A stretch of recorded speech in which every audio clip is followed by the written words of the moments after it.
Ironically, with Johnson's return, heavyweight seems more active and stacked than ever. If we revise the past few years of heavyweight title bouts, Ciryl Gane fought against Ngannou in August 2021, Ngannou beat Stipe in March 2021, and from 16 to 2019, DC and Stipe had trilogy. So heavyweight indeed had been stagnating, at least when it comes to the championship fights. And now that Johnson is crowned as the new champion, who is likely going to retire soon after the fight against Stipe, new prospects are on the rise, which is quite rare for the heavyweight. So let's get into it. Jairzinho Rozenstruik used to be one of the hottest prospects in the heavyweight himself. Of course, the heat only lasting until he met Francis Ngannou. Though Rozenstruik placed a perfect time counter, it simply ended up exemplifying how great of a chin Ngannou has actually. After the first loss against Ngannou, he knocked out Dos Santos but was completely outscaled by Ciryl Gane and grinded by Curtis Blades, went through another loss against Alexander Volkov in the first round. Then he faced Chris Daukaus in the same year, securing the first round TKO, which lasted only 23 seconds. After the win over Daukaus, Rozenstruik took on a long break and is facing the new prospect from the Dana White Contender Series, Jailton Almeida.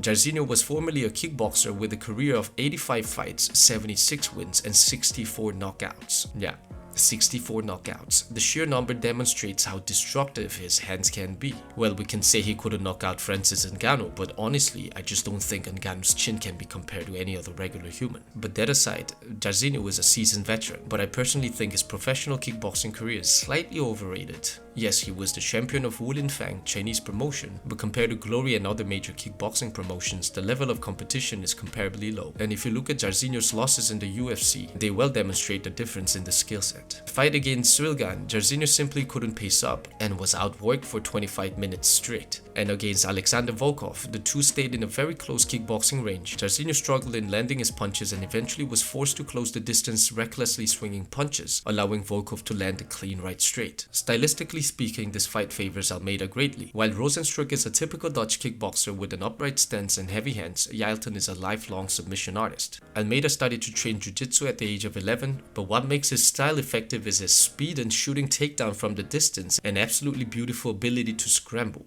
He's not a big fighter in size and weight compared to other heavyweights who also formerly competed in the light heavyweight division. But then he moved up the weight class last year, securing 3 consecutive finishes, showcasing superior speed and ground techniques. So let's break down some of his ground games. As mentioned earlier, one of Almeida's strength lies in his ability to close the distance very fast. If you think about other submission artists like Brian Ortega and Damian Maia, it's a rare quality for a jiu-jitsu fighter to have an excellent tackles. Almeida's setup for shooting the double leg from the distance is quite simple, a front kick. But the thing is that his entry is super fast, and once Almeida secures the grip, he has proved that he has enough strength to ragdoll his opponent so far.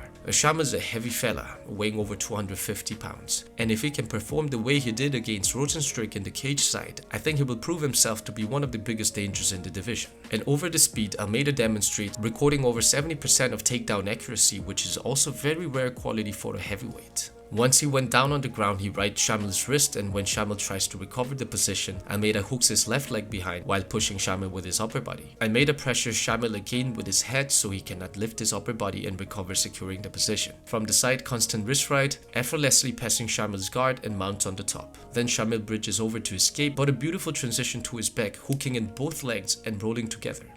Another beautiful scramble from the side to top, and here if Shamil had not grabbed onto the cage, Almeida would have set up an arm triangle. What makes Almeida's scramble so smooth is his understanding of where to place his weight and pressure. First, Almeida controls Shamil's neck with his forearm, directly follows in towards the direction Shamil's escaping to prevent him from creating any space in between, then secures his position placing his left hand on the canvas. Shamil is now completely flattened on the ground, and a beautiful transition is followed again. Here, when Shamil jerks to escape, Almeida balances pushing the cage with his left arm and follows through, similar to how you ride a horse even. I don't think I have seen anything like this. A couple of good elbows landed from a dominant position. Almeida initially went for the leg lock, but Shamil defended well with his heels, so instead hooks one leg across and presses with the shoulder so their upper bodies are tightly locked. Shamil grabs hold of Almeida's glove, a quick protest to the referee, and when Shamil wraps around his arm to recover the position, Almeida sees an opening, lands a good punch, and flattens him once again.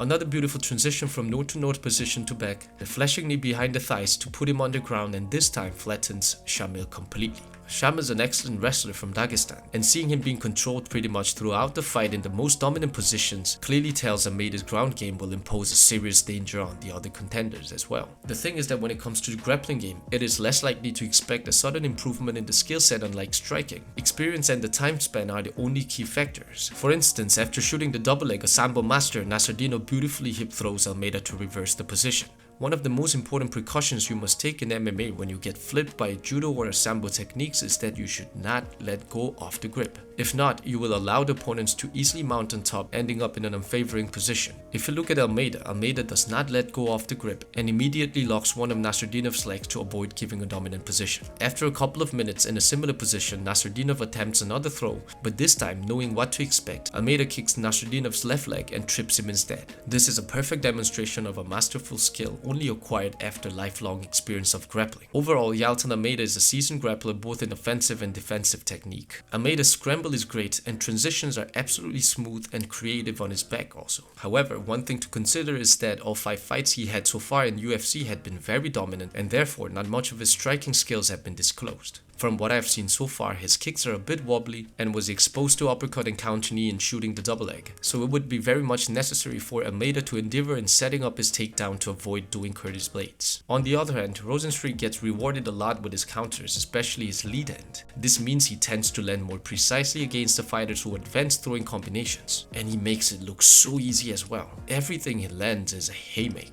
His precision is also great, beyond simply being a powerhouse. Also, Jairzinho is very good at closing the distance in a weird fashion. Dos Santos, Albini, Overeem and Sakai, all of them were thinking they were staying at a safe distance where Jairzinho's punch would not land. But then he kicks on the canvas while in momentum, nearly as if he's throwing a Superman punch, landing successfully, ending the game. So facing Jairzinho, distance management should be the #1 priority. Overall, this fight is likely to end up in a classic fashion of striker versus grappler. Almeida will ceaselessly attempt to take Jairzinho down, and once he gets him on the ground, I don't think the game will last long. So my prediction is Almeida's submission win in the second round, but man, Jairzinho is a powerful fella. There's always a danger against such fighter, and once he touches, I wouldn't be surprised if Almeida gets knocked down. This is the first high-level fighter that Almeida is facing to prove himself as a new prospect in the division, so I'm quite excited to see him perform, and also because heavyweight seems to be finally in action. Thanks for watching the breakdown and hope you enjoy the game.